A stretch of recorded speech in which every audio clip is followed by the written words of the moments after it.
ازيك يا هندسه؟ عامل ايه يا باشا؟ عايز بص حضرتك، انا الريموت بتاع عربيتي اتكسر.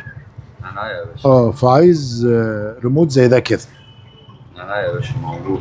كام سعر؟ اسبرانزا. اه تيجو ها؟ كام سعر؟ من غير فلوس خالص. حبيبي. بص هو ب 250 بس انا عامل عليه عرض بالسلاح بكله ب 200 جنيه. ب 200؟ اه عشان خاطر حضرتك. ده الاصلي؟ ده الاصلي بتاعنا. بجد؟ اه والله بتاع العربيه الاسبرانزا هو بينزل بس له. بس ده انا شفت زيه في التجمع بيتباع ب 350 جنيه. ده انا يا باشا عامل عليه عرض، انا ببيعه ب 250 بس العرض اللي انا عامله لا 200 جنيه. انا عايز افهم حاجه يعني.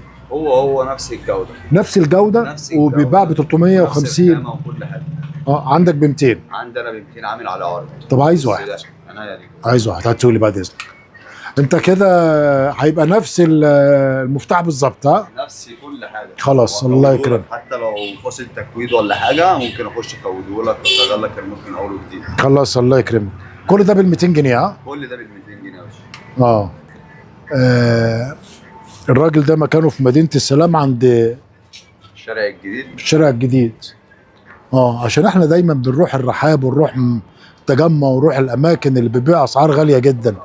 فاحنا المفروض لا يعني ناخد بالنا ان احنا ما يكونش في اسعار، نروح عند حبايبنا والناس اللي بتطيع ربنا.